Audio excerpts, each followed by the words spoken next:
Power struggles within the U.S. government have reached a boiling point, with former FBI Director James Comey now facing a high-stakes legal battle that could redefine the boundaries of political accountability. Just days after President Donald Trump publicly pressured the Department of Justice to act now against Comey and other political adversaries, the former FBI chief was indicted on charges of making a false statement and obstruction of Congress.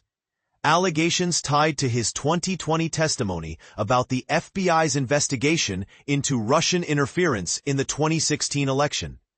But here's where it gets controversial.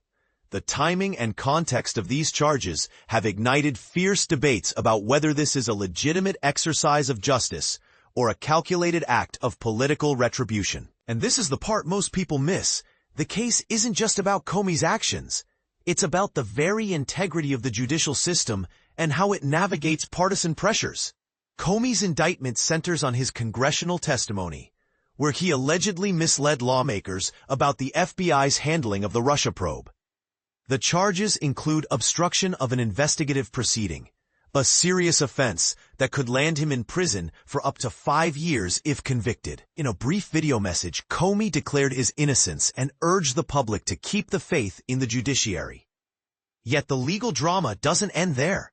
His son-in-law, Troy Edwards Jr., abruptly resigned from his role as a national security prosecutor in Virginia's Eastern District. A move that has raised eyebrows and added another layer of complexity to the unfolding saga. The road to Comey's indictment was anything but straightforward. Trump's ousting of the previous U.S. Attorney for the Eastern District of Virginia, Eric Siebert, who reportedly resisted pursuing charges against Comey, set the stage for a dramatic shift. Enter Lindsay Halligan, Trump's hand-picked replacement, a former White House aide with no prosecutorial experience.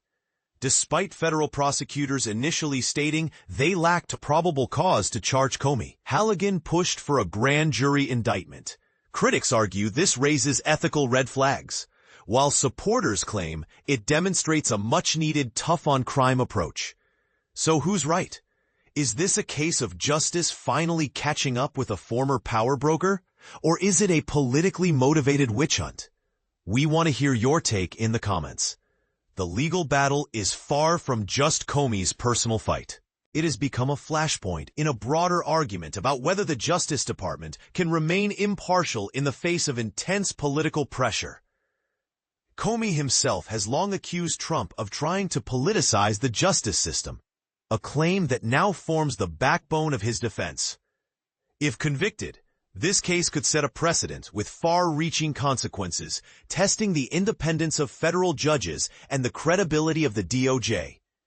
Meanwhile, Attorney General Pamela Bondi has framed the indictment as a victory for accountability, insisting no one is above the law. But does that mantra hold true when the law is wielded by individuals with deep political ties to the accused? As the case moves forward, one thing is clear. The lines between justice and politics have never been blurrier. From the discovery of sensitive FBI documents tied to the Russia probe to the contentious appointment of new prosecutors, every twist in this story underscores the fragility of institutional trust. Will the courts deliver a verdict that silences the controversy, or will this become another chapter in America's ongoing struggle to balance power and principle? Share your thoughts below. Do you believe the DOJ is being politicized, or is Comey simply facing the consequences of his past actions?